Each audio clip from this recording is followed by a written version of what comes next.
My name is Alexandria Reid. The name of my business is Earth's Kitchen, and it is a place for plant-based soul food. I started in regards to targeting black people like myself because we don't eat very well. We eat stuff that causes diabetes and various other things, so showing them that they can still have tasty food which is similar to what they were used to, but with a healthier outcome. I realised how important food was in about 2007, 2008. Started to do a lot more research. For me, food came for more spiritual development rather than health, but that came in later on.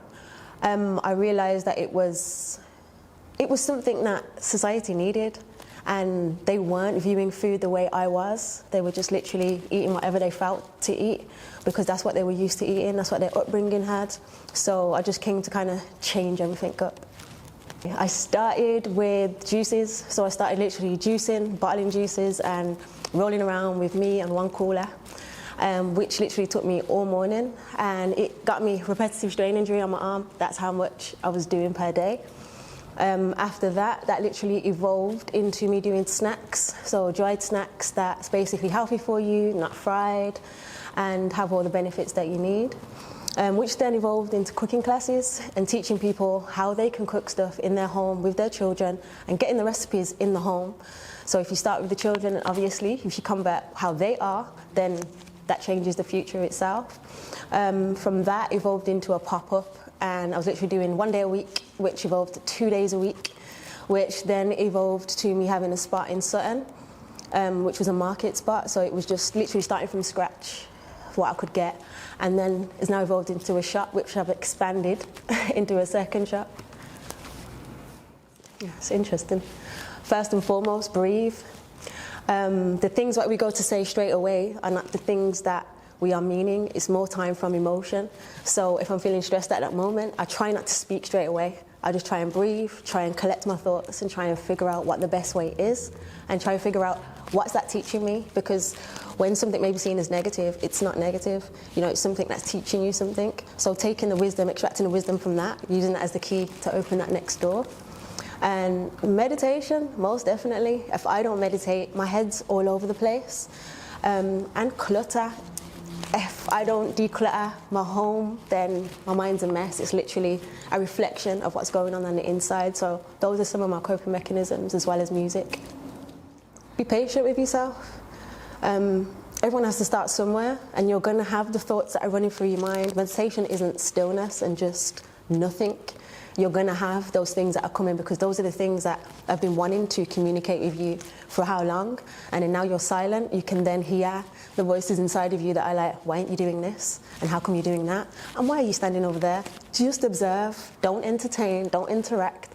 Just observe, listen, and let it flow, and it will flow through at some point.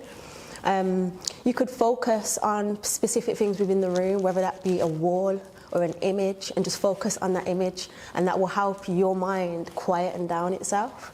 Or one other skill that I have is to put myself in a blank white room, and that's within my mind. I'm putting myself in that blank white room. Whatever is written is what's in my mind, and then it starts to write itself on the wall. Then I wipe the wall again, and then I use a colour of a specific chakra and use that colour on the wall to bring itself into my being, and then literally settle myself from there. Expanding into the shop next door, that was definitely a huge point for me. Being able to draw myself back from not having to do everything. I'm the kind of person that I've had to do everything by myself from the beginning. So I then try and take all the tasks myself, not realising that I have to delegate them to the staff that I have. Also bringing someone in the kitchen with me. I have another chef in the kitchen with me, which before I didn't think I could do, because it's like, you're not going to do it like I do. But giving her the props, she actually does, and she surprised me. She's literally exceeded my expectations. So yeah, literally the fact of I've kept going. I haven't quit when I felt like it many times over. To run a shop, it is a lot more strenuous than I'd realised. Because of me being the chef in the kitchen, I then have to manage the whole team, and then I have to make sure that they're ticking boxes on a cleaning sheet. It could be something as basic as that. Make sure everything's clean in the front, so then when the customers come in, the first thing that they're seeing is somebody happy and a clean space. But all the paperwork behind it as well. There's a hell of a lot of paperwork in the background of that, whether that's health and safety, food hygiene, various other things. And then the whole social media element. I'm not actually putting as much into my social media as I should be, but it's literally growing organically, which I'm grateful for. And I like to get back to all my messages. I like to, message back to people to let them know that, we are that kind of person that's courteous and kind for you to come and have a conversation with. So yeah, it's a lot more strenuous than I thought it was. I chose Digbeth as a location for my shop because I was looking for somewhere for a whole year. When I'd left Sutton Coldfield, the partner that I was with at the time, she became pregnant and she literally couldn't come back in on it. So it was just a case of me trying to find somewhere where I could set up shop. So I was looking in various places, I was looking at warehouses, I looked at quite a few spaces. And then when I'd seen that come up, I went and had a look at it and I just knew that that was it. Like, there was no if, buts or maybes. I knew. The lady wanted to get out and she's like, I want to sell up as quick as possible, so if you can do this now, this could be yours in 2 weeks. And I was like, okay, it's definitely mine. The black pound is important because it doesn't really circulate within the community as it should. Most of us will go out and buy something that's cheaper from somebody else just because we feel like, yeah, well, it's cheaper, I can get more for my money. But if we support each other and build together, that's when we can have things for ourselves. And it's not to say that other people can't be in on that, of course they can, but we need to build where we're at first, that foundation, in order to build anything else on top of that. Spirit has helped with my success. Through me being connected in the way I am and not neglecting my spiritual practices, I now am able to hear the messages clear as day and see the signs and the synchronicities as clear as day.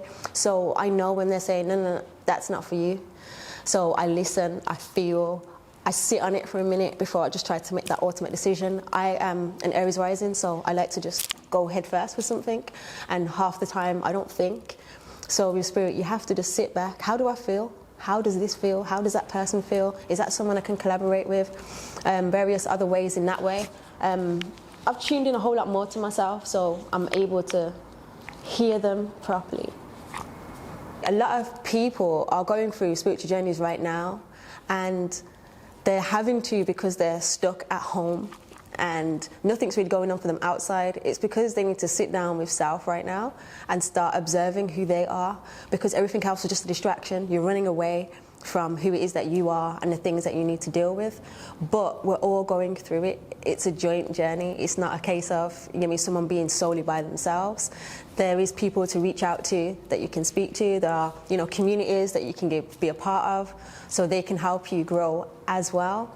And it's about finding your gift right now. Everybody has a gift. No one's more special than anybody else. So whatever your gift is, you need to work on that and build your craft. My vegan journey started 2009. I went raw for 9 months. One partner that I was with, he was locked up at the time, and it was time for me to just focus on me. So I went raw for 9 months, and I felt the way the energy was just electrified through my whole body. As soon as it came out, I went back to eating meat. It was just what I knew, what I was comfortable with. And then in 2011, I'd realised that I can't do it anymore. There is no if, buts or maybes. I need to make this decision for myself. So I basically cut out meat altogether straight away. I still had fish for a few months. And I still had cheese. That was an issue for me. I loved cheese. I loved fish. But after a while, I just didn't want the fish anymore. It was just an evolution in myself where I didn't need it. The cheese still stayed for a few months, not gonna lie. And then I found vegan cheeses, and adding little things to the cheese is what made it tastier for me. Learning to cook. I could cook by learning from my mum with Caribbean dishes, what I grew up loving anyway. But when it came to veganism, it was a whole different level of cooking, because you have to put a whole lot more flavour in it to be getting what you want. So I literally just got in the kitchen and just kept practicing day after day after day, just making stuff for myself, for family, and seeing what they thought in regards to that food. And then as I'm posting my food on social media, I started to get interaction, and then built the cooking classes from that. And then people would just literally resonate with me from various places around the earth, to be honest. And yeah, it just literally evolved from there. I cook a lot of Caribbean-inspired dishes, so your ackee and saltfish, your mutton, even a fish dish. I cook so many different things that are similar, and when you taste it, you'll be like, Like, how you do this? Like, this is witchcraft. Most people when they taste it automatically looking at me like, this is good. Like, this is actually flavor. I can actually eat this. So yeah, that makes me smile that people enjoy it and realize that it's possible for them to convert to such a diet and still be okay. Earth's Kitchen one, it's just at Earth's Kitchen with an underscore. And then my personal account is Dragon High Priestess. I also do readings as well, and a lot of spiritual tools and gifts for people to actually help them get in tune with their own power. That one's Evolving Soul, so it's literally evolvingsoul.co.uk, www.evolvingsoul.co.uk, and the Instagram for that is also evolvingsoul13. All of those handles are all in my Dragon High Priestess one, just in case they just want to direct themselves straight there, and then they can find everything on that page.